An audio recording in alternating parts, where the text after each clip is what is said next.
We are thrilled to be joined by 2017 PGA champion, Justin Thomas. Justin, welcome back to the PGA Championship. This is your sixth playing here. A big win a couple months back. Maybe talk about the form of your game right now, how you're feeling, and this is your first foray out here on the Ocean course? It is. I played when I was about 10 years old with my dad, and I want to say maybe my grandpa, but I don't remember it too well. The only thing I remember about that round is my dad five-putted number 3. He putted off the green, and I thought that was pretty funny because he didn't really do that too often. But it's a great golf course. It's an unbelievable venue. In terms of my golf game, I feel really good about it, to be honest. I mean, I've been practicing hard. It's been close. My results have been very average, to say the least, I would say. But that's the thing about this game, and I feel like I've been close, but just not quite putting it together. And you know, but that's the thing about this sport. You can wake up the next day, and it can all be there, or it can all not be. But it's a very difficult course, difficult test, and it's really just, I think, going to be about you know, your mental game and your patience throughout the week. We are going to zoom out for your first question, Justin. We're going to go to Mark. Mark, you're up with Justin Thomas.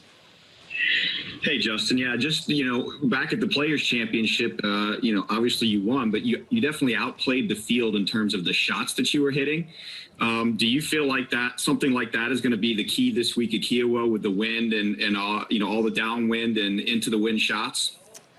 It would definitely help if I hit it like I did on the weekend of the Players. I like my chances, but it's so difficult about this place, and I'm very, very happy and also fortunate that I came Sunday morning to play, because it was totally opposite wind than it's been the last 2 days. So I played 18 on Sunday and then played 9 the last 2 days. So I've seen the golf course in 2 completely opposite winds. So I think that's definitely helpful for me, who didn't play in 2012. But at the end of the day, you don't know what you're going to get. I mean, when you're this close to the water, you can get it when it just really flips, you know, at the drop of a hat. So you could play a group of holes into the wind, and then it could switch, and you could play the next set of holes into the wind. But it really just, it could be one of those weeks where you could get a late draw, where one could be great, one could be a lot worse. But at the end of the day, you definitely are going to have to strike your ball solid and consistently to be able to control the flight and the distance, to at least keep it on the golf course at sometimes, but be able to hit fairways and greens.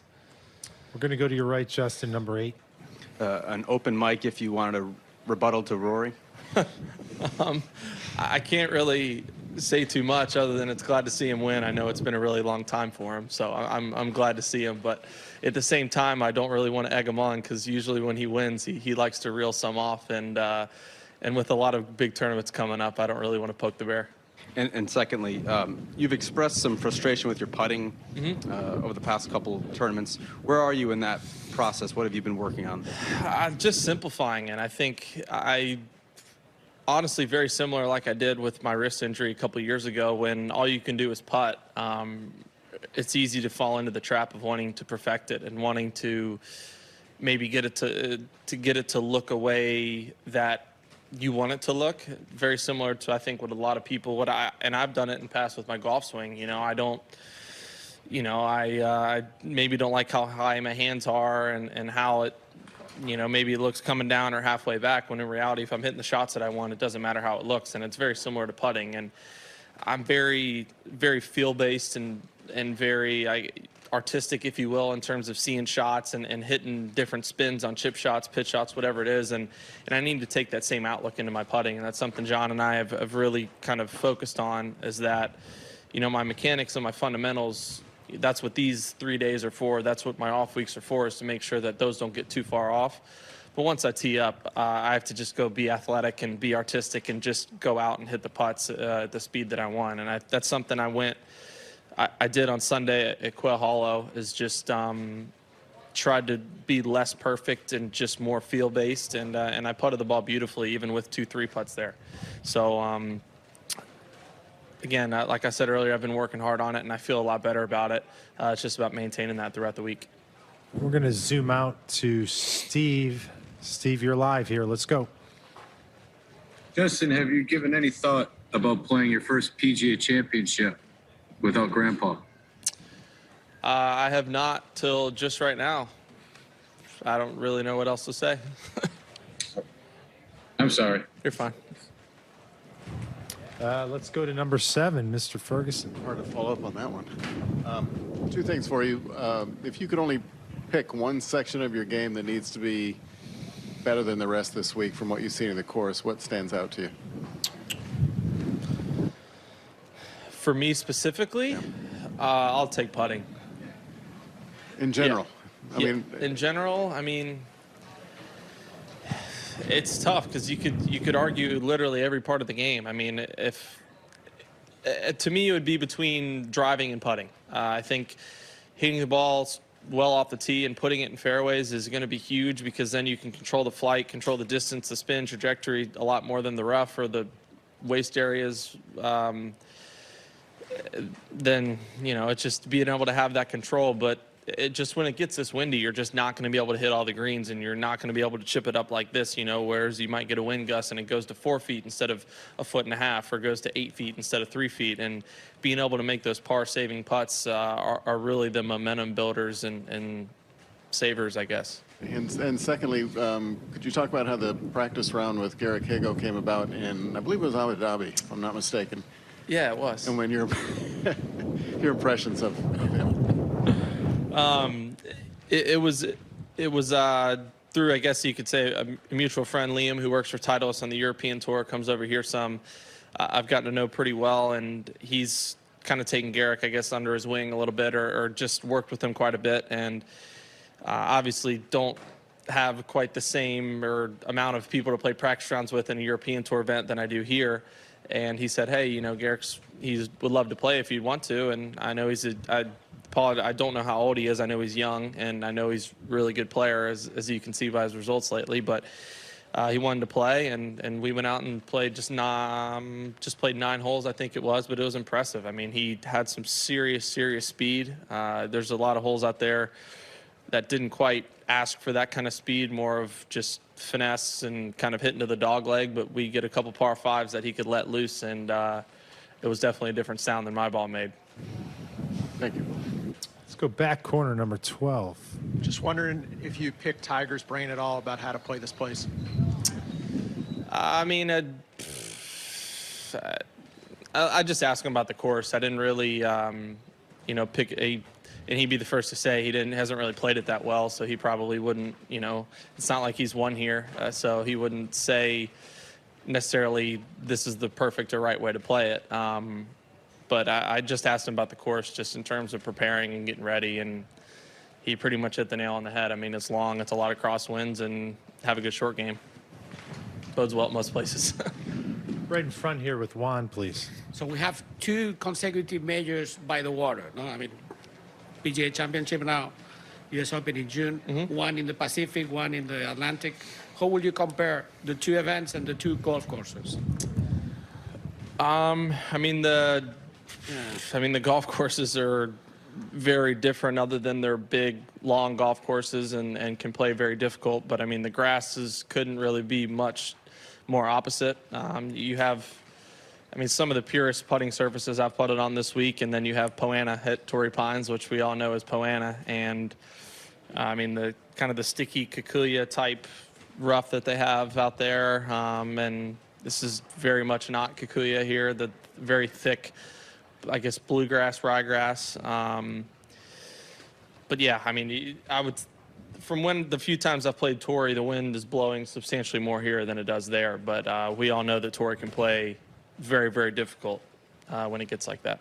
So talking by the water, you're going to finish your season in Whistling Straits at the Ryder Cup, no? So what is that for by the water? So, as a golf course, yeah, it's great. I played the PGA there. I think it was in 15, my rookie year, and I loved it. It's a cool venue. There's a couple holes out here that remind me a little bit of it, just with the look of them off the tee and some of the slopes and the way the holes are shaped. But yeah, it should be a fun week. But I still need to solidify my spot in the team first. Justin, this is the longest golf course in major championship history. Is that something you guys notice ahead of time, or do you have to go out there and experience, and then you may talk about it after the first or second round or whatnot?